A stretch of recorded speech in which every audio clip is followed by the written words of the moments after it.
Back in 1967, our next guest made history by becoming the first post-war black officer to join London's Metropolitan Police Force. But Norwell Roberts faced many challenges throughout his esteemed career, including racist abuse from his fellow officers. He is now sharing the story of how he overcame racism to rise through the ranks of the Met with his new book, and he joins us now to tell us more. What a treat to meet you, Norwell. So lovely to meet you. Good to have you with us. Thank you very much. Nice to be here. And this is the book here, I Am Norwell Roberts. So what made you put pen to paper? I don't know, really. I think we've all got a story in us, every one of us. And I thought that my story ought to be told because so others could follow, perhaps and follow my example. Yeah. Well, let's talk about this story. Yeah, it's such a unique amazing. story. So tell us your background. You came over in 1956, was it? Yeah. Yes, I came over from a place called Anguilla in the West Indies in 1956 to live in Bromley in Kent with my mum. Yeah. And what sort of reaction did you get when you came here? Well, when I came here, I remember coming up the steps of Victoria Station. I'd never seen so many white people in my life. And I had a little hat there, a little porky pie hat. Yeah. And I could only be a lad of 10. And met by an old lady who my mum stayed with. And we went to live in Bromley in Kent. Mm-hmm. And I can remember you actually passed your 11 plus, didn't you? And you got into a school. However, the head teacher wasn't too happy. Tell me about that. Yeah, at primary school, I went to primary school in Bromley in Kent, in Mason's Hill. And I passed my 11 plus. And when I passed 11 plus, the headmistress told my mum, Noah's passed 11 plus, but we cannot send him to the grammar school because he has to learn the English ways. That, I suppose, as we know it now, is probably racism, but I didn't think of it as anything. We didn't think of it as anything. We just thought, well, OK, so you don't go to grammar school. Wow. Tough. And I suppose you just accept it and you move on, don't you? Absolutely. And then, of course, I went to the secondary modern school and then they dropped me on my head to see the colour of my blood. No. The sixth formers. Oh, yeah. Yeah. And they wanted to see whether your blood was the same colour as theirs? Absolutely. And I wish I could describe their faces when they discovered it was red. Oh, my goodness. That's So, awful. Norwell, moving forward a couple of years then, when and why did you decide to be a police officer? Once I left school, I was a laboratory technician for Westfield College, one of the University of London's colleges. And I'd done all the exams from City and Guilds, passed about 14 different subjects. And I had all the qualifications of my then chief technician. Mm-hmm. Yeah. A bloke called John Burns. He's dead now. And but I couldn't go any higher because dead man's shoes. So I saw an advert in the Daily Mirror. It said London needs more policemen. Didn't say black, didn't say white, didn't say anything. Need more policemen. So I thought I'd apply it as a laugh. Clearly, the joke backfired. And at the time, being a black man growing up in the south of England, was there a relationship with the police? Would it been? I mean, you're in Kent, which I guess is slightly different. Yeah. But was there a negative association? Were your family surprised that you wanted to be a policeman, or was the world a bit different then? No, I think when we were young, we were always scared of policemen. I mean, I did whatever little kids did, a bit of scrumping, nicking a few apples and that. And if you saw a policeman, you'd run a mile. But it was a different world then. Yeah. It was. But some of my family, I had 3 uncles who were high-ranking police officers in the West Indies. Yeah. And they'd been to Hendon, funnily enough, where I ended up going many years later. Yeah. So let's talk about you getting this job. So you got this job and you found out that you'd got the job by a newspaper clipping, isn't that right?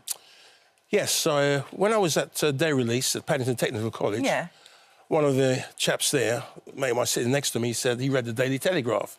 I'd never seen a Daily Telegraph in my life. And he said, look at this, he said, that's you. I looked at the headline. It said, London to have first coloured policeman soon, because coloured was a word that was used then. It wasn't black or anything like that. And he said, that's you. I said, nah, it can't be. So I thought, well, it must be. And then it was, obviously. And it was. And that was kind of like the start of you becoming the poster boy of the police, wasn't it, really? Well, I don't know about the poster boy. I certainly got a little bit of publicity after that. But a lot of media attention was drawn to you, wasn't it? Yes. However, when you started and you met your colleagues, straight away the bullying started, didn't it? Yeah, when I was at training school, one of my instructors said to me, where are you going to be posted? So I said, well, Bow Street. He said, I think you'll find things a little bit different there. I didn't know what he was talking about. And, of course, on my first day there, age 21, When I walked into the downstairs, my reporting sergeant, he said, look, you... And he used the N-word. You N-word. I'll see to it you never pass your probation. You said that on your first day? On my first day. That was his first words to me. And, well, he clearly got it wrong, didn't he? Yeah. Because 30 years later, obviously, as a detective sergeant and getting the Queen's Police Medal for Distinguished Service, he lost, I won. Yeah, you really did. I mean, there was so much that happened to you. You were told where to park your car. You'd go back and you were clamped. Oh, yeah. They stole your truncheon, stole your helmet. Oh, yeah. My buttons were ripped off my uniforms. Matchsticks were put to the keels of my car. Half a crowns, you're too young to remember those.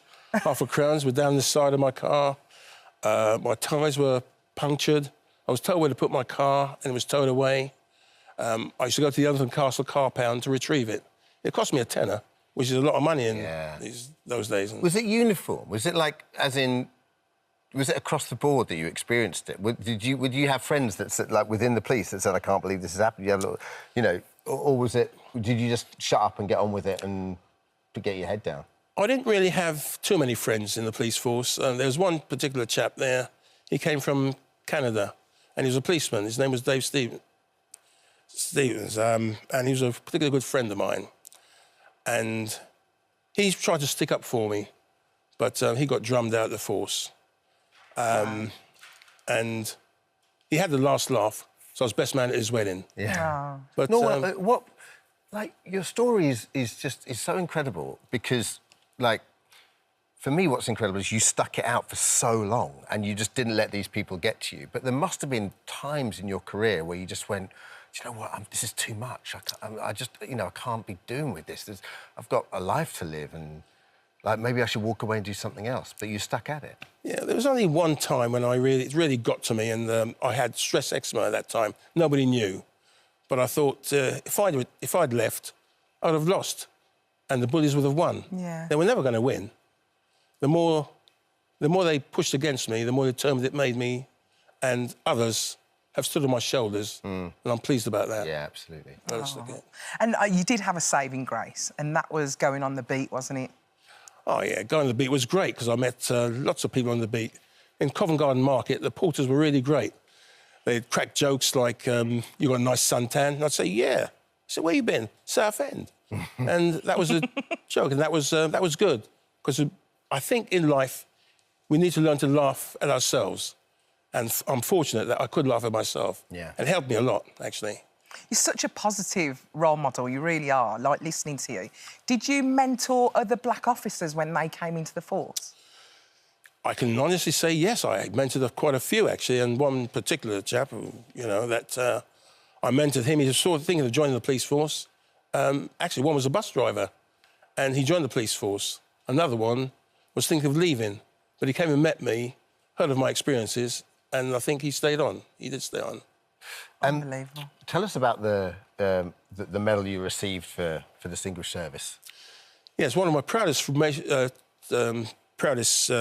times in my service was when I received the Queen's Police Medal for Distinguished Service. It's unbelievable. Look, there you are. What was the day like? And who gave it? Was it Prince Charles? Prince Charles, yes. The Queen was away, and so he gave it to me, and it was really great. He said to me, well done, Norwell. He said, more people like you.